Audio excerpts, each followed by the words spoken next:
Who are the best NFL teams entering the 2024 NFL season? What's going on, football fans? It's Mitch back here with another top 10 teams in the NFL, back with more power rankings. This time, an update after week 2 of the NFL preseason. I'm going to give you my thoughts on the top 10 teams, ranking them from the worst, number 10, to the best at number 1. A couple changes from the last time I ranked the teams, and a couple updates regarding the preseason and how some of the players, some of the position battles have looked so far this preseason that could determine the success of the best teams in football.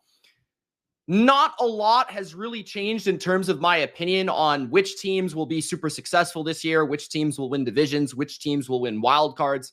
I would just say before we get into the top 10, that one of the teams that has definitely risen, they have rose in my rankings, is actually the rise up Atlanta Falcons. That team definitely has moved up in my opinion in terms of power rankings, in terms of my thought of them making the playoffs, in terms of my thought of, okay, this team actually might be a threat in the NFC. If Kirk Cousins ready to go with that Achilles, now that they traded for Matthew Judon, now that they have added Justin Simmons at safety, they have fixed two of their biggest issues on the defensive side of the football. So the Falcons don't make my top 10, but that's a team that definitely is moving up in my rankings. So let's begin with the number 10 team in the NFL entering 2024. That is the New York Jets. No change for the New York Jets on my rankings. I still have them at number 10. One thing that did happen recently was Hassan Reddick and the whole, is he going to be traded? Is he not going to be traded scenario? Now, of course, Douglas, their general manager, came out and said, we're not trading Hassan Reddick. He's going to get fined until he comes back to this team, until he actually plays for this team. And it's such an odd timing sort of scenario here where he hasn't even played a snap for the team and he's already wanting to be traded. He's already wanting to get an extension. He's already wanting.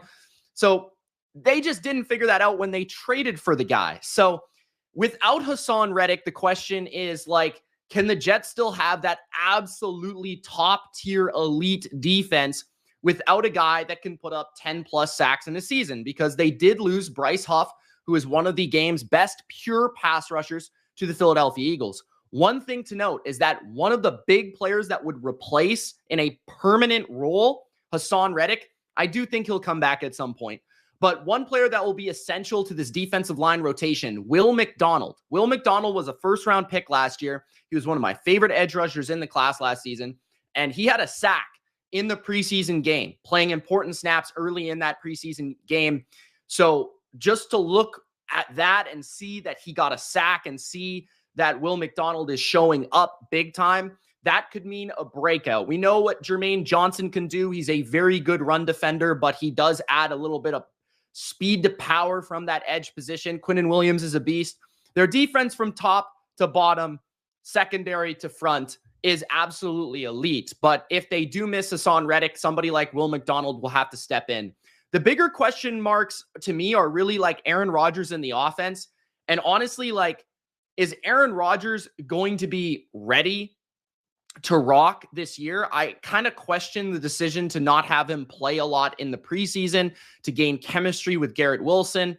You know, we haven't seen Breece Hall, although he should be fine and ready to go. The offensive line also, like Tyron Smith, structurally, will they struggle early in the year? Because they do play the 49ers on Monday Night Football in week 1. They need to be ready for Nick Bosa, Javon Hargrave, Leonard Floyd, and company. That is not an easy challenge. And they're going to have, 3 to 4 new starters on that offensive line in week 1. So I don't think the Jets project well early in the year, just from an offensive line, offensive standpoint. But I think as the season wears on and it continues, Rodgers will find his rhythm. Rodgers will find the plays that he likes within this offense, the routes that he likes Garrett Wilson on. You know, Mike Williams will get healthier and healthier, becoming an explosive option for this offense, right? So I think that they have enough offensively with an elite defense to pace the game, control the game, manage the game, not turn it over, make games defensive, and then Rodgers can find a way to make enough throws down the field, off play action. Breece Hall is going to be elite this year. So, yeah, look out for the Jets. This is a team I do have in the playoffs. I do have competing for their division. I think they have too much talent to fail. It really comes down to the health of Aaron Rodgers and the coaching staff and whether or not they can figure this out. So, at number 10, I have the New York Jets. At number 9, we're going to stick in the AFC East. And this was the biggest move I made in my power rankings, which was moving the Bills down my power rankings to the number 9 position.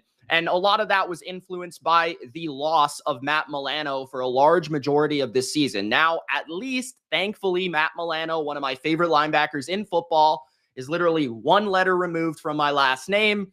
Matt Milano is elite. He is the best player on this defense, and without him, they could struggle at covering the middle of the field. And so the Bills do move back a couple spots in my power rankings because of it. That being said, Bernard is a really, really good linebacker that I don't think should be slept on. They have drafted linebackers the past couple of years that should be able to step up and play a role. And the Bills always have quality depth at positions like safety, linebacker, and defensive line due to Sean McDermott's scheme.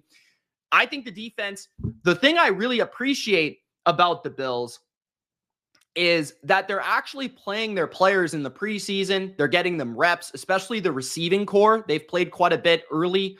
We've seen Coleman out there as a rookie. We've seen even James Cook taking carries in the preseason. The defense, for the most part, the first team defense has looked sensational. Gregory Rousseau had 2.5 sacks against the Steelers alone. I think Ed Oliver had a half sack in there as well.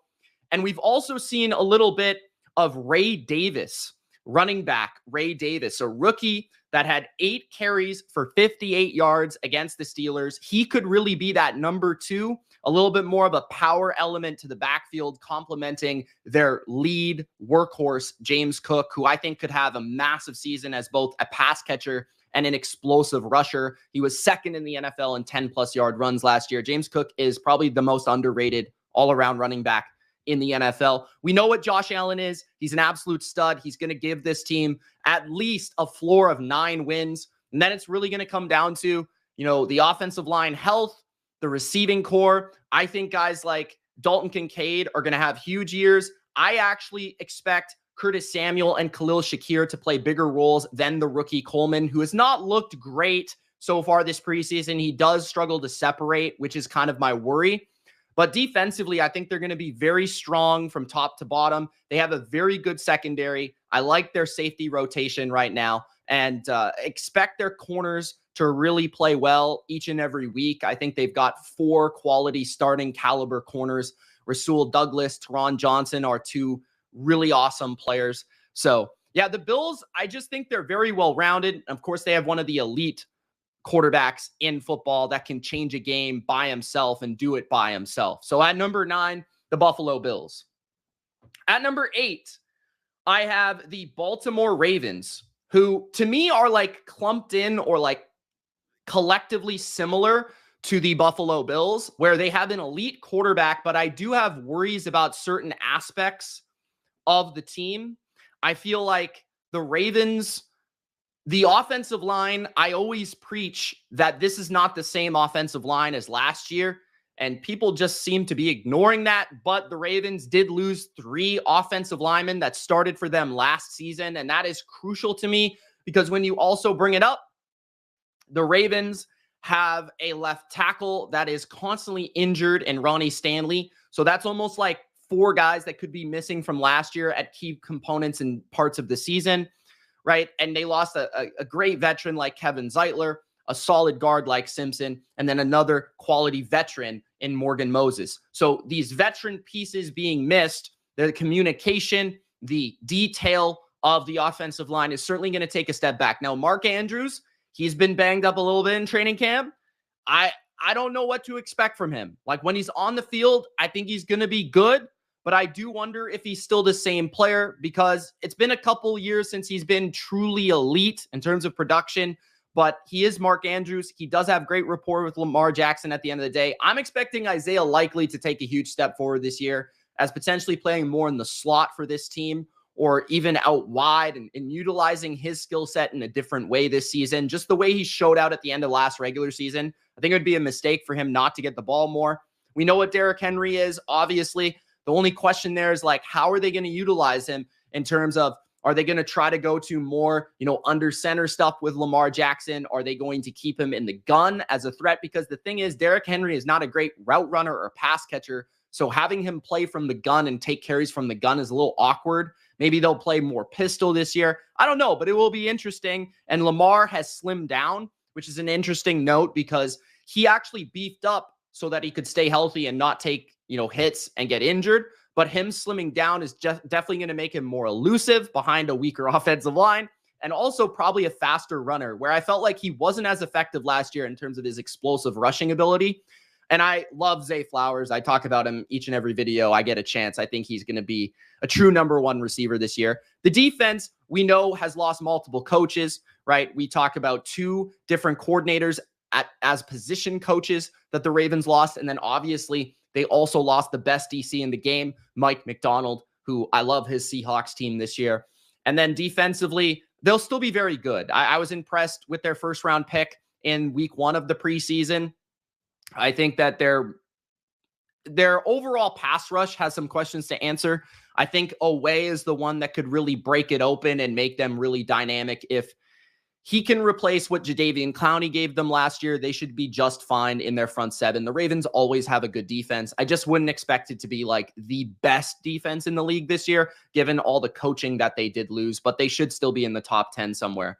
So the Ravens are a very solid team. I feel very good about them making the playoffs. I just kind of feel like they're not as talented overall as last year. They just have a couple more questions, but they could be potentially more explosive on offense, which is pretty promising.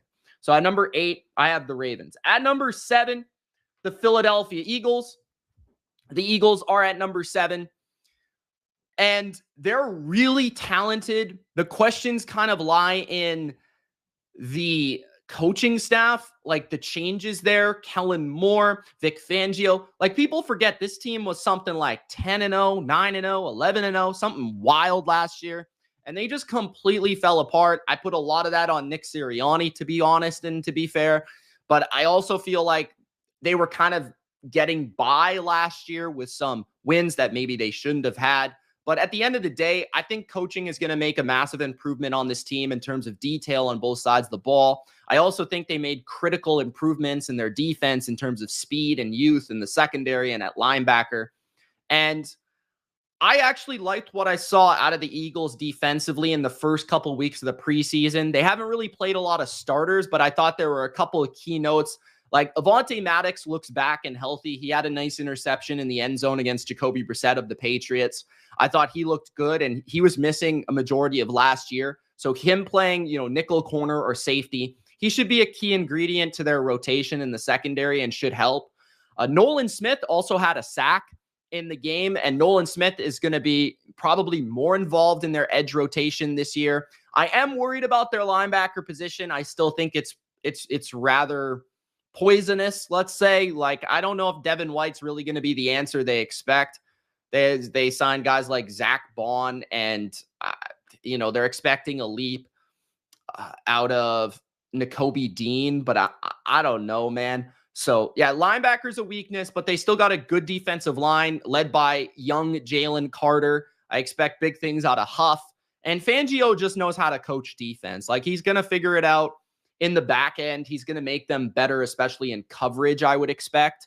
But they won't be a disaster. They just can't be a disaster with him coaching them with the amount of talent that they have. So, offensively, I don't really have many worries. Like, the only worry would be, like, how fast do they get going with this Kellen Moore offense? Because it's going to be drastically different.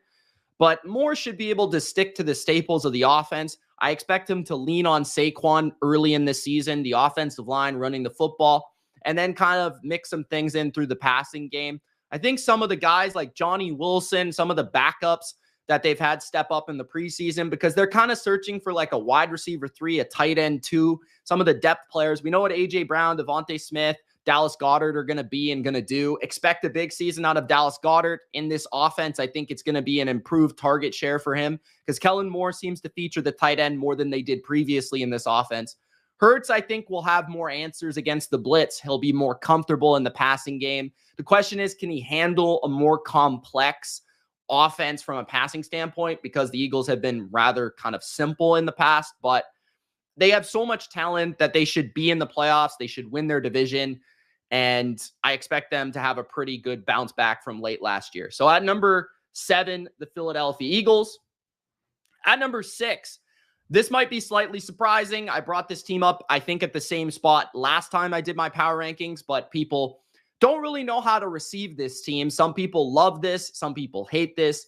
But the Green Bay Packers are at number 6 for me. And I expect a huge season from the Packers this year. I think they're an excellent team on offense and defense. First of all, they have a great coach in Matt LaFleur, who's one of the best offensive coaches in the league, and he gets production out of all of his players, no matter who is playing. His offensive line is really, really talented, young, and growing, and he's got so many different weapons to choose from. We've seen Wicks have couple of big plays in the preseason. We know that Christian Watson's now healthy, which is extremely exciting for both the Packers and fantasy. And I think he could be a huge, huge element of the offense this year from a downfield standpoint, an explosive standpoint. Romeo Doubs, one of the best catchers, like pass catchers in terms of body control, going up in the air and coming down with the football in one-on-one situations, back shoulders, those type of things. And then, of course, you've got from the slot, you've got Reed, who's really shifty, really quick, can do a lot of different things. I think Josh Jacobs is going to have a big year. He's actually healthy. He's motivated. He's on a new team and new scheme, new system. And I think he's going to be featured in this offense. I think the reason they didn't really feature Aaron Jones because he's a little bit smaller, a little bit injury prone. I think Josh Jacobs going to have more touches in this offense. I don't think they're really planning on having A.J. Dillon be that pure 1B as much as he was previously. I think they're going to more rely on Josh Jacobs as a 3-down player. So I'm excited for Jacobs because he kind of took some time to get back into football shape last year. So I expect him to be better. Jordan Love, I think he's a superstar. I think he's going to be really good this year and ascend to an elite level. If he's not already in your top 10, I think he'll get there this year. Defensively, I'm really excited for this team. I think they have a new defensive coordinator and Hafley who's going to unlock their pass rush to the next degree. They have so much talent on this front 7 that there's no reason they shouldn't be a really good defense. Like Kenny Clark and Lucas Van Ness as a rookie last year to year 2. Rashawn Gary, Preston Smith, even guys like Devontae Wyatt could have a huge year this year. Quay Walker's kind of the X factor, but I think Xavier McKinney gives them some certainty at safety. And Alexander and Stokes, if they can stay healthy, I think that will secure their secondary. So the Packers have a lot of talent, man, and they're young and they're hungry. And I think they're one of those teams that can really ascend this year. There's a lot of players on their team that can really take a huge leap. So at number 6, the Green Bay Packers. At number 5, entering the top 5, I have the Detroit Lions at number 5. And the Lions could be ranked anywhere from number 3 to number 5. This is just my personal preference. And a lot of it to me, has to do with the difference at quarterback between number 3, number 4, and number 5. I like Jared Goff, but I don't think he's elite. And I view the other quarterbacks at 3 and 4 as elite players or potentially, MVP caliber quarterbacks. Goff, I think, is good, but I don't think he's somebody that carries his team. I think the Lions, what makes me so confident about the Lions is they've improved some of their biggest weaknesses in the secondary. They've also just have such a good, well-ran, orchestrated offense. Ben Johnson is one of the best play callers in football. He's in the top 2 or 3. It's kind of crazy that he doesn't have a head coaching gig already, but his run game is so diverse and well orchestrated. Jahmyr Gibbs is a little not underrated, but he is a little banged up right now. And I'm expecting him to have a huge year. But if he is banged up, the thing with the Lions is David Montgomery can come in there and he can do just fine. They might lose a little bit from the receiving game, but they should be fine. Gibbs should be back for week 1. I'm just pointing that out. And one of the areas that I think is interesting for them is like backup receivers, like third, fourth receiver. Khalif Raymond is expected to be their third receiver. He's kind of underrated as an explosive element, downfield threat to their offense. But Isaiah Williams is somebody to watch out for. He had 6 catches for 82 yards. He had 3 returns in week 2 of the preseason. He could make the team as an undrafted rookie who could maybe be their number 4 or number 5 receiver. That's an element that I think the Lions could improve in, is just depth of receiver. They're expecting big things out of Jamison Williams this year. He's had a full offseason, a full training camp, hasn't really been hurt that much, right? He had a nice little end to last season, was looking like an explosive element. So if he can complement, just add that level of speed and deep threat to Amon-Ra, who they have in the slot a lot, and then Sam Laporta, who might be the best tight end in the league this year, like they're going to have a pretty complete offense with Jared Goff slinging it from a lot of play action looks and a really strong offensive line, probably the best in football, with the best tackle duo probably in the league. So, or at least in the top 2 or 3, and one of the best centers in the league. Defensively, like, again, I think they're going to be better because they improved corner with Carlton Davis and along with the first round pick, Terrion Arnold. You could even see Brian Branch maybe move to the safety position if they get a lot out of Rakestraw, the rookie, to play in the nickel spot potentially. So Melon Fonwu, Branch, I think it's Kirby Joseph. Those guys provide, a nice little rotation of safeties. And the linebackers, I like Anzalone. Campbell's kind of a big X factor for them. The D-line, DJ Reader and Aleem McNeil is going to be pretty elite. I'm excited for that on the interior. Now, Reader still kind of working back from injury, so they're going to probably be missing him early in the year. But Aiden Hutchinson is an absolute dog. If there's one area on the defense that could be a bit better, it's maybe the opposite edge rusher on the team. But I think the Lions are very top to bottom, one of the most talented rosters in football, very well coached. Dan Campbell always has them motivated, and they play everybody pretty tight. So they even beat the Chiefs again, which was funny, despite not playing their starters early. So at number 5, the Lions. Carlton Davis is not trash. At number 4, the Cincinnati Bengals. The Bengals could win the Super Bowl this year. They played the Bears in the preseason. Caleb Williams was creating all the highlights, but what people did not really see or talk about was that the Bengals backups were kind of giving Caleb a pretty hard time early in the game. I think Caleb was like 6 for 13 overall. He made some big throws, against those backups later on, but early in the game, the Bengals defense, like backup defense, was actually giving him a tough time. The Bengals are an elite team whenever Joe Burrow plays. It's kind of simple. Like, Joe Burrow's arguably the best pure passer in the sport. He's arguably the most accurate passer in the sport. He's arguably the best leader in the sport. So whenever Joe Burrow is playing, the Bengals are an elite team. You even look back at last year, and they kind of manhandled the 49ers in San Francisco last year, which was one of their points of, like, they were peaking at the right time, and then Burrow ended up getting hurt, right? And he was hurt basically all season last year. But this is the best offensive line the Bengals have ever had with Joe Burrow. Trent Brown really allows them to have 2 monster behemoth tackles, along with Amarius Mims as their third tackle. So the O-line is really, really set. The running back position, I think, is a huge, competition question mark. Chase Brown, I really like as a receiver, but he's got to improve a little bit in terms of his vision as a rusher. I think him and Zach Moss will likely split a lot of the work. I think Chase Brown has a much bigger ceiling, though. I think they're hoping that Chase Brown becomes a thing.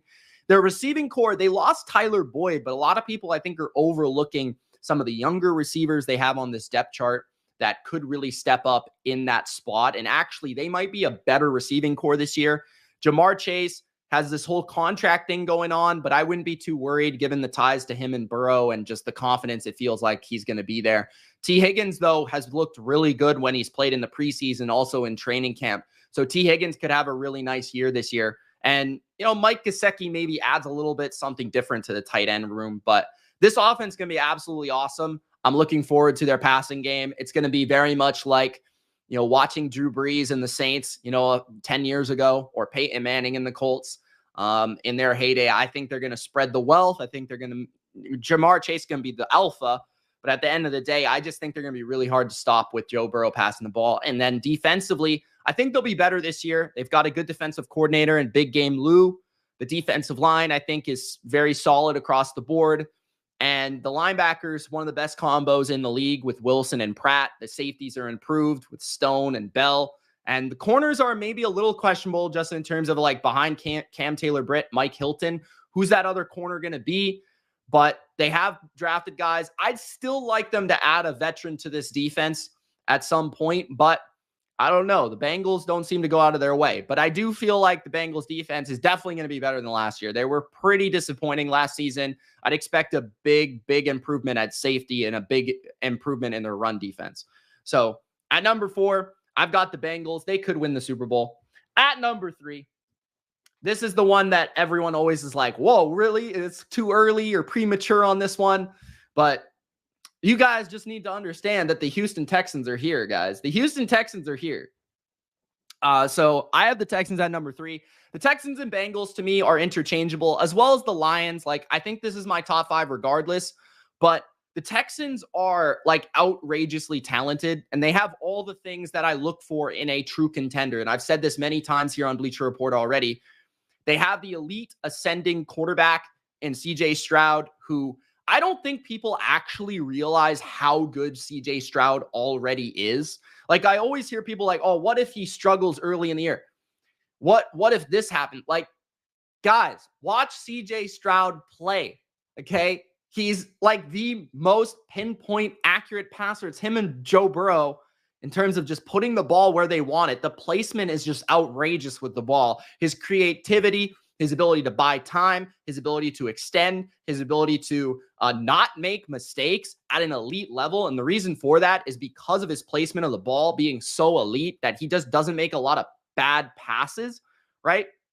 So Stroud is just so good. He was 7 for 10 for 88 yards this past week in the preseason. One big development was John Mechie had a very nice game, 6 catches for 68 yards and a touchdown, primarily playing with the backups. But when you have a guy like John Mechie, who might be like number 4, number 5 receiver on your team, that's pretty good. And he might not even make the team. So that's pretty interesting. But he's finally kind of healthy for the first time in his career. So I'd expect him to make it as like their 5th receiver, but that's incredible depth. When you have Nico Collins, when you have Stephon Diggs, when you have, Tank Dell, who looks great, John Mechie, Noah Brown, Dalton Schultz, Joe Mixon at skill positions, that's like a Pro Bowl unit right there. And then the offensive line, I think, is going to be improved just because of health. Like, people failed to realize that this was one of the most injured teams in football last year. They were still able to get to 10 wins. They were still able to win a playoff game. They were one of the most injured offensive lines, one of the most injured secondaries in the league. Derek Stingley looks phenomenal. He shut down Malik Neighbors and looked like Daniel Jones was throwing him the ball. And then the defensive line, Hunter and Will Anderson is just going to be different. It's just going to be tough for teams. I like their linebackers. Christian Harris, I think, is a breakout candidate for them. Al-Shaair is a good player. And I think they've figured it out with their cornerback number 2, which I was a little bit nervous about, but it does appear it's going to be the rookie Lassiter. So that's going to be pretty interesting. But the Texans are just very talented, very well coached, great quarterback, great pass rush, great receiving core. They just have all the elements of being a true contender this year. At number 2, I have the San Francisco 49ers, and man, I really want to put this team at number 1. I just can't not put the Chiefs at number 1. And we're going to talk about the Chiefs in a second, but the Niners may have just drafted one of the best draft classes of the Shanahan era. When you have seen these guys already play, Dominic Puny looks like Puny. He's definitely not puny, but Dominic looks like a starting guard from like day one already. So that's incredible because they just, that was probably their biggest weakness was their offensive line. So you're able to add a 3rd round pick in Puny to the offensive line as a starter right away. And he looks like an absolute steal, absolute gem. So that's going to be a big time add for them at right guard. And then Mustafa at safety is flying around making plays. They've got Green out of FSU, who might start at corner for them. And he's really physical, good in press coverage. He's going to give a nice compliment on the other side to Charvarius Ward, who's he's kind of a younger version of Charvarius Ward. He's tall, he's long, he's got good physicality on the outside. So those 3 players alone are already looking good. And then you've got Cowing, who had 5 touches for 70 yards as a depth receiver. We haven't even really seen Ricky Pearsall yet.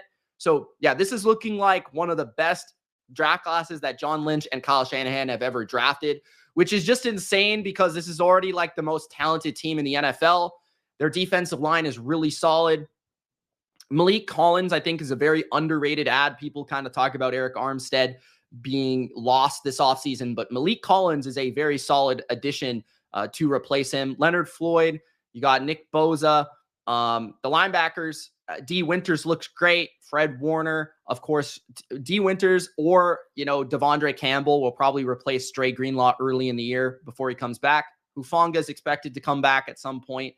And the offensive line, I think, will be better as long as they figure out this Trent Williams situation. Brock Purdy, full offseason to work with Kyle. I think he'll be looking sharp once he gets all his weapons on the field. George Kittle, Christian McCaffrey, and Brandon Ayuk is going to be there. I'm not too worried about that at this point, just given the comments that guys like Debo have made. It doesn't feel like Ayuk is leaving. They just got to figure out the final details of the contract. So once they have Ayuk on the field, this is probably the best offense in the NFL. And last year, it wasn't probably, it was definitely. But we'll see if they're able to repeat that performance. I think really the area that people maybe sleeping on them, just as defense alone, is just because I thought they didn't play that well last year on defense. Like, people kind of overrated them on defense last year. They weren't a very good defense down the stretch last season. They played pretty well in the Super Bowl in the first half. But honestly, they weren't a great defense. I think a lot of that had to do with their coaching, and they get Steve Wilkes out of there. I feel like they're going to be a better unit on defense. So the Niners are a scary team. And number 1, the Kansas City Chiefs. So the Chiefs are the best team in football. They're back-to-back champions. We got to see a bit of their starters on offense and defense. We saw some guys like George Karlaftis. We saw Trent McDuffie. We saw some of their big-time defensive players also playing. Obviously not Chris Jones, but Mike Dana was playing. So we saw a lot of their starters on defense. We also saw a lot of their starters on offense. Obviously, Patrick Mahomes played. He was 8 for 14, 93 yards. The biggest difference for me when watching the Chiefs this year, just even in the preseason, they just feel like they have an identity on offense. They kind of understand what they want to be, as opposed to last year, where last year they were not really ready for the season. It feels like they have intent on playing in this preseason so that they're ready for the regular season. Their offense was an absolute disaster at the beginning of last year. They figured it out down the stretch for the identity that they wanted. They ran the ball more power running, being patient in the passing game, more short passes, which opened up explosives. And I think with Xavier Worthy out there, who had some nice catches in the preseason game against the Lions, against backups, but still, he made some plays. And the one thing he brings is he brings some speed. He brings some downfield flair. Hollywood Brown's already injured, which is not surprising. But when he gets on the field, he'll provide a steady presence. We know what Kelsey can do. The question is, when will age catch up with them? I am a little nervous about starting a rookie left tackle. But other than that, the offensive line will be good. The running back depth is a little questionable outside of Isaiah Pacheco. So hopefully he stays healthy for them. Defensively, they're going to be very good. You do kind of look at their secondary and wonder what they'll be without L'Jarius Sneed, but Spags seems to get the most out of corners. He seems to really be able to elevate corners, and I think they have one of the best linebacker depth charts in the sport. So the Chiefs could three-peat this year. It's just a very difficult challenge for any team. Nobody's ever done it. So it does kind of suggest that somebody else will win the Super Bowl this year, but it would be disrespectful to not have the Chiefs first, given their history, their success, their consistency. And I think when you talk about the teams that are most targeted by other teams, it's clearly the Chiefs. They've got the best quarterback, the best coach, and they've got Chris Jones and Travis Kelce. That's enough for me to put them at number 1. So yeah, the Chiefs are number 1. Overall, just taking a look at just a little recap here for you guys to understand who is on my list. We've got at number 10, the New York Jets. At number 9, the Buffalo Bills. At number 8, the Baltimore Ravens. At number 7, the Philadelphia Eagles. At number 6, the Green Bay Packers. At number 5, the Detroit Lions. At number 4, the Cincinnati Eagles. At number 3, the Houston Texans. At number 2, the San Francisco 49ers. And at number 1, the Kansas City Chiefs. I'll leave this up just for a little bit longer so people can catch it. If you guys have any questions, let's get to it. Let's answer some questions. I saw a lot of people in the chat, which is amazing. So let's talk about it. Which team do you think will surprise this season? I think let's dive into it a little. I think the Raiders will be a little bit better than people think in the AFC. I think the Seahawks are my big sleeper for 2024. I think the Seahawks have a chance to finish second in their division above the Rams. I think they'll make the playoffs this year. I'm pretty high on the Seahawks. As long as that offensive coordinator position can be just solid enough, I feel like they'll be good. Well, Devin White will overrun ball carries, get lost in coverage, so y'all middle linebacker is trash. Yeah, Devin White is very inconsistent. There's going to be games where he looks like an elite linebacker. There's going to be games where he's going to be absolutely horrific, and that's just what the Bucs dealt with, and it became too inconsistent to the point where they just didn't want to have him on the team anymore. Yes, we love Josh Allen. Absolutely. Great guy. Great quarterback. I don't know why you would not love Josh Allen. Can't wait for the season. Let's effing go. Coach Laxer in the chat. He says the boys suck. They don't suck. They're good. They might make the playoffs again. I just don't know what they're really going to do from there. But I don't know, man. Like Nicholas Moreau played a lot of snaps for you guys last year. I think he played like 1,100 snaps, 1,000 snaps for you guys last year. He was very solid, consistent. I don't think he was like absolutely terrible. I don't know though, man. You guys didn't really upgrade at linebacker, to be honest. I do think where it will be better is just the coaching. I just think that the fundamentals, the details, the scheme, I think it will just be more on point. Like for you guys to like have a defensive coordinator and then a defensive play caller, and then all of a sudden like switch it to Matt Patricia, who doesn't even run the same defense, like at the end of the year, and then ask him to like save the defense, just was ridiculous. So like you guys were in such a terrible spot. It's obviously not going to be as bad. Like the Eagles couldn't even tackle last year. It was embarrassing. Yeah, the Jets make the list at number 10. Is there anything you guys agree with or disagree with? Like one ranking you really like or one ranking you really don't like? Yes, obviously all of this is sort of on paper, of course. This is the preseason. We're projecting. And something that I think gets lost for me is but from people that watch my videos on the Bottom Line View YouTube or here on Bleacher Report is like, my job is to predict. My job is to rank. My job is to project. So I'm not going to come here with the standings from last season. I'm going to try to give you the teams that I think are the best entering the year. So there's going to be teams like the Packers, teams like the Texans that people are like, oh, they won 10 games or 9 games last year.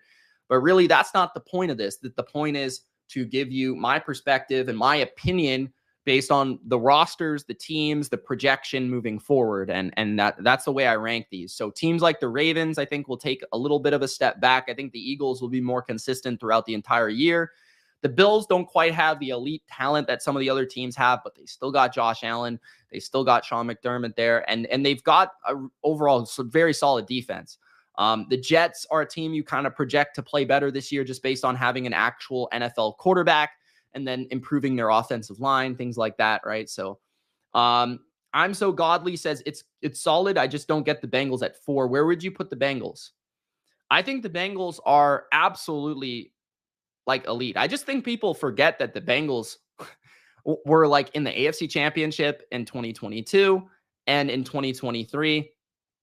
Or sorry, in 2023, they won 9 games and Joe Burrow missed half the year.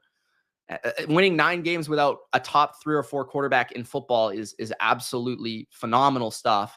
And then in 2021, they made the Super Bowl. So you could put them like, to me, like I've been swapping the Texans and the Bengals like pretty much all offseason. The Lions have been in there as well, but that's kind of the way that I've been looking at it.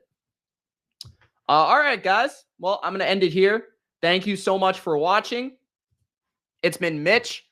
You can find me on the Bottom Line View on YouTube and check out all my NFL content over there. You can also find me and follow me here on Bleacher Report pretty consistently, pretty much multiple times or at least once a week. So follow me on the app for more live streams just like this. It's Mitch. Thanks for watching. Peace.